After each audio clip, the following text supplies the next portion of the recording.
FPL is live, and this is my first draft. Welcome to the Gianni YouTube show, buzzing to show you guys my team off the back of the FPL launch. I guess the headline is I've got 4 attacking midfielders and forwards in that 7.5 to 8.5 million category. Now, what does that mean? It means there's no Salah, no Kane. Erling Haaland is, of course, in. So let's check out my 11. Let's start at the back and we'll move through the team as the show goes on, and then of course to the bench. So in goal we have Ramsdale. I was hoping FPL would price him at 5 million, and they've absolutely delivered. The likes of Ederson and Pope at 5.5.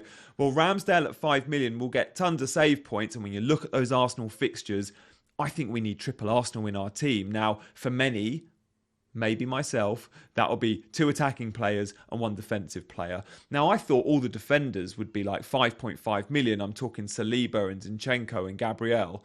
They're 5 million. I think Ben White is 5.5. So really surprised, because I was thinking I'll go Ramsdale because it'll be a cheap route to the Arsenal back line. The good news is if you want to go with 2 4.5 rotating goalkeepers, you absolutely can, and then you can still cover the backline of Arsenal with Gabriel at set pieces, who's always a real threat, at 5 million. And that might be something I consider as the weeks go on. But at the moment, I like Ramsdale for his save points, and he's the standout candidate for me there. So we've got Ramsdale in goal. And then, like many, I've gone for a back 3. And we always seem to set up our drafts with a 3. I was thinking maybe this year will be a 4-4-2. But at the moment, the way FPL have made their prices, we have to accommodate 5 midfielders, don't we? There are so many good value picks in midfield, and we'll get onto the midfielders shortly. And because of that, the only way you can play a midfield 5, unless you're going 4-5-1, is with that back 3. 3-5-2 will be the formation of choice this pre-season. I'm absolutely sure of that. So, who are my 3 defenders? Let's start with the high price, the obvious pick, if you like, and that is Trent Alexander-Arnold. And FPL may have priced Haaland and Salah and Kane and Trent really high, knowing they're consistent, knowing they deliver right in the top band of what you might expect from them. But then they've given really affordable prices and good value picks to effectively the rest of the game is a little bit lower than you might expect. So this kind of balances it out. So can we afford Trent? Yeah, we can. Can we afford Trent and Salah and Haaland? Probably not. There has to be a compromise. For me, it's Haaland plus one of those Liverpool lads. I was looking at Trent's price thinking, should I just go without Trent and look at some really good options at Man City and Man United and Chelsea, all at sort of 5 million and below? Because there are those players out there. But I just think what Trent offers, and I want to see him in pre-season in that more advanced role, and to see how many goals and assists he's likely to get. Because if the end of last season's anything to go by, in this new position for Klopp, Trent seems and feels like a sort of must-have. So at 8 million, Trent is in. Let's move on, though, to some that are a little bit more unpredictable. The Man City backline always feels like it gets overlooked, certainly since Cancelo left Man City. Or left FPL, should we say. Because Cancelo was that high upside defender, and we always like high upside defenders. But Man City are the best defence in the league. They really are. Clean sheet points, Man City. The fear with Man City is always rotation at the back, because they've got a lot of centre-backs especially. But then it's also, do you get the upside? Now, when you're paying 7 million, you need the upside. When you can get a Man City nailed defender for 5.0, I think you have to seriously consider it. And that's what we've got here with Nathan Ake. Ake, left back in a back 4, feels to be absolutely nailed. He's one of Klopp's go-tos. And when you're looking at inverted sort of fullbacks, and one pushes in, like, say, John Stones, who might be at right back, pushes into midfield, Ake fits nicely into that back 3. And Pep absolutely knows that. And when we look at that Champions League run, we were seeing Pep's best 11, and every single time, when fit, Ake was in. So Ake, for me, I think is going to be starting the season. If you've got an extra 0.5, John Stones might be worth it. I don't have that money in this draft. So Ake, Trent, Estupiñán is the third name on this team sheet. And when you look at the fixtures, Brighton's fixtures are so good. And in all the tickers, they're right at the very top, especially when you're looking at sort of the first 4-6 game weeks. And when you look at those 4-6 game weeks, you look at Brighton and think you need double Brighton. You need triple Arsenal, double Brighton, I think double Man City. So Estupiñán gives you the upside. He's 5 million, which is a little bit more than some of the other Brighton defenders, but you do get assist and goal threat with him.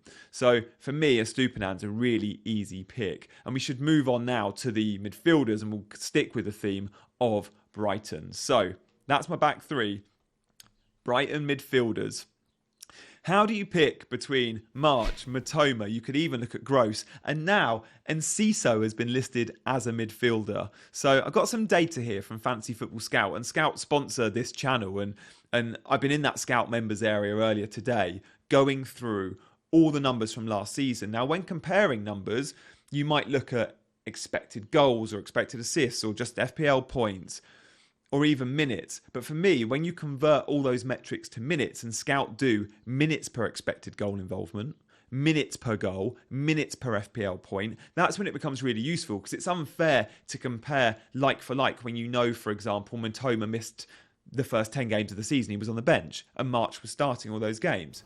So when we're comparing these Brighton midfielders, it's really important to consider the minutes metric, and Fantasy Football Scout allows you to do that. And guys, do check out the Scout members area. To access it, you need to be a member. I'm guessing most of you are, but do go check it out. Like, pre-season is the best time to sign up because you can save 30%. So do check out the link in my bio if you want to sign up to Scout. So the data we're looking at now is from Scout, and we're going to compare March, Matoma, and Enciso. And at the moment, I can only accommodate one of these midfielders in my team. So minutes per expected goal involvement. That means the XGI, expected goal involvement, is the combination of the expected goals and the expected assists.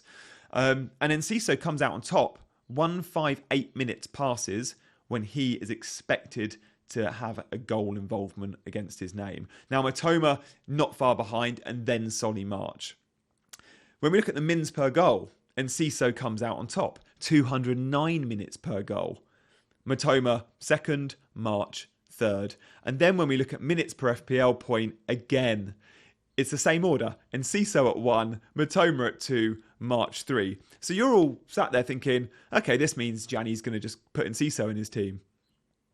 I might well do, but at the moment, it's Matoma for me, because minutes are important. And Enciso's minutes, he got like 806 minutes last season. When you look at March and Matoma, they're like 2,500. Like, they're nailed assets versus Enciso, who comes off the bench a lot. And even when he starts, he gets subbed. Now, I'm looking for a 90-minute man, and I think Matoma gives me that as well as the stats. And with João Pedro being signed, with Welbeck ending the season well, but Ferguson surely going to get loads of starts, I'm not sure. And if March and Matoma are fit, where Enciso fits in the 11, it could be in the number 10 role. And if it is, I like him. So we're going to be looking at pre-season to look at Enciso's minutes. But for the time being, Matoma's far more reliable and worth the extra million. You have to have a Brighton mid, though, in my opinion, because they ended the season as kind of the league's second best attack, pretty much. After Man City, like, sure, Arsenal were the second best attack in the league overall, but at the end of the season, it was Brighton's numbers that were as good as anyone's other than Man City's. So I am putting Matoma in my draft. Now, I could try and squeeze a third Brighton asset in, and if I do, Enciso at 5.5 or Ferguson at 6 could be part of my thinking in this pre-season. But for the time being, it's just Estupiñán, it's just Matoma. As I said, the fixtures are absolutely there. So let's move on the rest of the midfield. We'll start at that 6.5 price bracket alongside Matoma, and that is Mbomo. Now, he is 6.5 million, but been reclassified as a midfielder. So he gets an extra point for a goal. He gets the clean sheet point. Oh, and without Tony in the team, he'll be on penalties, should be on penalties. Will he play up front as a lone number 9? No, probably not. Will him and Visser share attacking responsibilities? Probably. And when Tony's not in the team, Mbomo does seem to step up and his stats are better. And also the Brentford fixtures are really, really nice. So at the moment, it's Matoma and Mbomo as my two kind of budget mids, and they're both 6.5 million. There are good options still in the game at sort of 5.5 and 6. Even the Everton midfielders like Decore, McNeil at 5.5 and Cesar at 5.5. There is good value out there. But now let's go to the big boys in midfield. I've got 3 players here, all priced between 7.5 and 9 million. I think I said earlier in the stream 8.5, 7.5 and 9. So we're going to start with Phil Foden. Now, you guys, if you follow my content, will know I love Phil Foden as an FPL asset. Why? Well, he's a hogger of big chances. Big chances fall his way. Now, he's not always been the best FPL asset, and he's not always on the pitch. But a bit like someone like a Diogo Jota or a Darwin, when they're on the pitch, big chances fall their way, which is why I like them in FPL. Now, Phil Foden, I put in that category. There's talk that he'll finally get to fill the shoes of a David Silva type and play in one of those midfield attacking central spots. With Gundogan leaving, I think he absolutely could. But we thought that 2 years ago when David Silva stepped away. And Foden has been used as a false nine and out on the flanks. I really want to see him in the midfield three. And if he is, he'll be very advanced and he'll be a great FPL asset. So again, watching Man City pre-season is going to be really important. If I don't see what I want, well, there's other options out there. You know, Martinelli is 8 million. Bruno is 8.5. I could probably reach these guys. But at the moment, I want to cover City because they scored the most goals in the league. They've got the best fixtures in the league and they've got good price midfield assets. Grealish and Mahrez, both 7.5, by the way. Again, perhaps I'll be looking at their pre-season form as well. Of course I will be. So Man City midfield, I don't think many will have. And I think that will be where this draft has a little bit of a differential nature about it. Let's move on now to the guys that everyone will have in midfield. FPL this year is going to be about picking, I think, 12 players. I think everyone has Haaland, and I think everyone has these next two guys. A lot will have the likes of Trent, but not the vast majority. But Rashford and Saka are going to be in like 90% of engaged managers' teams because the pricing is so good and their form last season was so good. So sure, let's do Saka first. Martinelli 8, Odegaard 8.5, and Saka 8.5. Now, if Saka had come in at 9 million, you might have had a question mark over save a million and go Martinelli. But for 0.5, for me, it's worth it because of that penalty appeal. So Saka's in, penalties nailed for 90. Martinelli will sometimes go off early in games. Trossard will come on. Saka's the 90-minute man. He's the talisman. And then Rashford, well, thankfully he's listed as a midfielder still because he might even play as the number 9. At the moment, United need to buy a 9, and until they do, I don't know if Martial is going to be starting games. It could be Rashford down the middle, but even if he's on the left, he's just as good an FPL asset. And again, this is another one we thought would probably be 9 million minimum, and he came in at 9 million. Penalty appeal, we'll share them with Bruno. The fixtures are there. I really like this pick.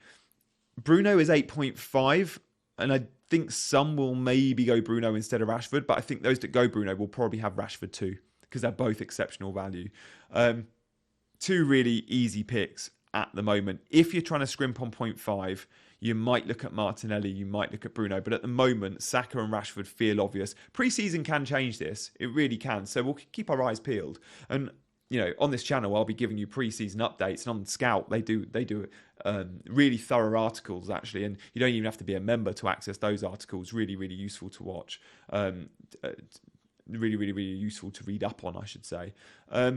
Let's now have a look at the front line. So to recap, it is a 3-5-2, and that front line. Let's just say Haaland in. You know that. Let's not waste any time on Haaland. I don't need to talk about Haaland.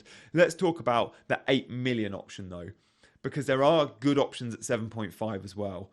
Isak, Nkunku, Hakpo, all 7.5. I'm trying to get used to these numbers off the top of my head. All 7.5. But for me, Gabriel Jesus at 8 million is worth that extra. I want double Arsenal attack. Now, I could try and accommodate Martinelli and Saka in the midfield, but midfield spots feel so precious. There are so many good midfield options. There's already loads I want and can't get in from the 5. Up front, fewer options. So Jesus, from the names I just mentioned, that 7.5 bracket, Jesus is worth the extra. Also, I remember last season, he started the season really well. I like this player. He gets big chances. His conversion's not great. We all know Jesus doesn't have great conversion. But again, I go back to I want players where big chances fall their way.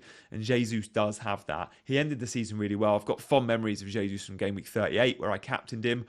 I also met him a couple of weeks ago and he stuck in... I I was taking part in this activity for Arsenal, this activation, we were filming it, it's on the Arsenal YouTube channel, and I was doing it with Smith Rowe, Xhaka and Jorginho, and one of the activities was hitting the ball in the top corner. Jesus and Martinelli were giggling behind me the whole time, like, oh, I want to play. And at one point, the ball fell to Jesus. They were doing a photo shoot for Adidas. Fell to Jesus. It was the new kit launch. He was barefoot, and he was on the angle from 30 yards, left foot, and he just stuck it top bin. And there was a little hole in the top corner to where the ball should go. And the players I just mentioned weren't always hitting that from the penalty spot. Jesus from 30 yards on the angle, left foot curler straight in, and I was like, yeah, I got a soft spot for Jesus. So that he's in, and I think he'll stay. And then, as I mentioned, Haaland. So where does that leave us with the substitutes? At the moment, guys, 100 million has been spent and the bench is slimline. That might have to change. I might have to be a little bit more sensible, but for the time being, I've got a 4.0 goalkeeper. Again, I'll be looking to see if we get any 4.0 keepers that are likely to start. At the moment, there isn't an obvious candidate there, so I've got a backup in place. Colwill on the bench at 4.5. If he stays at Chelsea, I think he's going to be in the 11, absolutely in the 11 for Poch. And if he is, what a cheap route to the Chelsea back line, which, by the way, has Reece James and Chilwell at 5.5. who I will seriously be considering pre-season too. Again, fitness is a concern. The first two fixtures aren't great, but then Chelsea have a really nice run. I'm looking at maybe bringing in a Reece come game week 3. So at the moment, I have got a 4 million defender in my squad that I hope is going to be playing and starting for Luton. At the moment, there are quite a few 4 million defenders listed for the newly promoted teams. Again, pre-season is going to tell us who is likely to make the 11s come game week 1. And that will depend on, sure, pre-season minutes, but also just looking back last year to see if they're a regular. And at the moment, Bell at Luton, for example, Bayer at Burnley, both regulars in their teams. But just be careful and look at the transfers those clubs make. If they're buying left backs and centre backs, then you might think Bell and Bayer are vulnerable. But at the moment, I've got a 4 million playing defender and I'm happy for my kind of sub option there. And then I've also got Cameron Archer, 4.5 million forward. Again, this is subject to him earning a move. He's with England at the moment at the under-21s. He was brilliant last season in the Championship. He's currently at Aston Villa, but there's talk he leaves. Now, he could go to a Championship team, but he could also go to a Premier League team. And if he does, wherever he goes, I'm expecting him to get minutes. So, again, got the options on the bench. That sub 1 is likely to always be Colwill, however. And at the moment, as long as he's a starter, I'm fairly comfortable with that bench, even though it's really slimline. You can't get a cheaper bench. 2 4 million assets in the goalkeeper and the defender. And then you have a 4.5 million defender, so you can get 0.5 cheaper on this bench. And then a budget 4.5 forward. So there we go. That is my game week 1 draft. Guys, thank you so much for watching. Loads of pre-season content planned and already some cool videos you can go back and watch, hopefully. Do like, subscribe, and of course, comment, because I always get back to the comments. I don't always get back to comments on Twitter because notifications run far too quick. But on YouTube, I can always see those comments, track them, and respond to you guys. I will see you.